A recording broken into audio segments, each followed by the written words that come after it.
CIST, une soirée d'exception qui a été concoctée par France 2 pour ses téléspectateurs, le 8 octobre prochain. En plus des comiques préférés des Français, la chaîne a une fois de plus misé sur l'humour avec une création originale baptisée Sketch Story. Et une fois de plus, CIST Laurence Boccolini, arrivé en 2020 après son départ de TF1, qui sera aux commandes de ce programme qui a réuni de nombreuses personnalités emblématiques.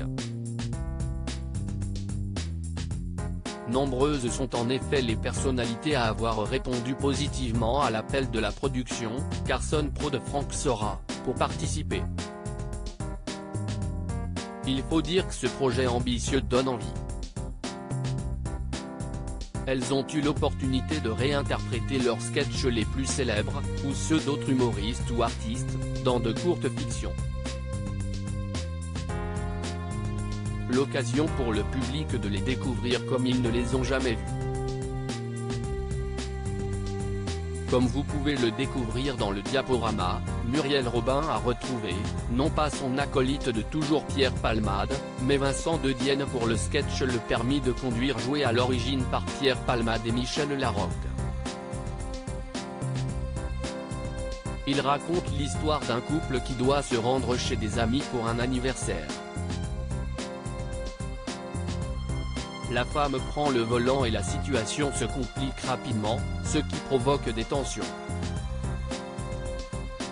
Pierre Palmade était quant à lui en duo avec Baptiste Le Caplin pour le sketch Gérard et Toinette qu'il connaît bien pour l'avoir joué avec Michel Larocque. Cette fois, les amoureux de fiction ont un dîner avec leurs amis Gérard et Toinette. Mais le mari a oublié et n'était pas du tout emballé à l'idée de les recevoir, accusant ainsi son épouse de ne pas l'avoir prévenu. Autre duo qui fera mouche à coup sûr, Liane Folly et Bernard Montiel pour le sketch L'après-dîner, de Sylvie Joly, dans lequel la femme fait bien comprendre qu'elle a passé une soirée terrible une fois en voiture avec sa moitié. Et elle n'hésite pas à critiquer à tout va des invités. De son côté, Jean-Philippe Janssen s'était associé à Anne Roumanoff pour le sketch Cocktail mondain de cette dernière. Elle présente à la personne qui l'accompagne de nombreuses personnalités sans manquer de balancer des tacles à leur sujet au passage. Anthony Cavana, Sonia Humbert et Nordine Ganso étaient réunis pour le sketch Papa je suis gay de l'humoriste de 53 ans. Ce dernier imagine ce qu'il se serait passé s'il avait annoncé à son père qu'il était homosexuel. Élodie Pou était aussi de la partie pour les sketchs La Belle Famille avec Audelaf et celui des Pétasses avec Christelle Chollet et Lola Dubini.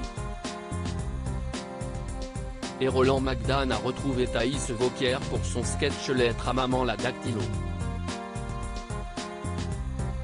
Les sketchs Le Train pour peau de chevalier et Las Palès, Les coiffeuses des chevaliers du Fiel ou Madame Sarfati, Allô la police d'Eli Kakou seront aussi mis à l'honneur. En plus des fictions, des personnalités sont montées sur la scène du Dôme de Paris pour présenter sur scène leurs sketchs les plus drôles. Laurence Boccolini a eu le plaisir de recevoir Kev Adams, Élodie Pou, Roland McDan, Les Baudins, duo formé par Vincent Dubois et Jean-Christian Fraissinet, Les Chevaliers du Fiel, composé d'Éric Carrière et Francis Ginibre, Anthony Cavana ainsi qu'Anne Roumanoff pour cette folle soirée. Rendez-vous le 8 octobre pour découvrir Sketch Story, la nouvelle émission de France 2, à partir de 21h10.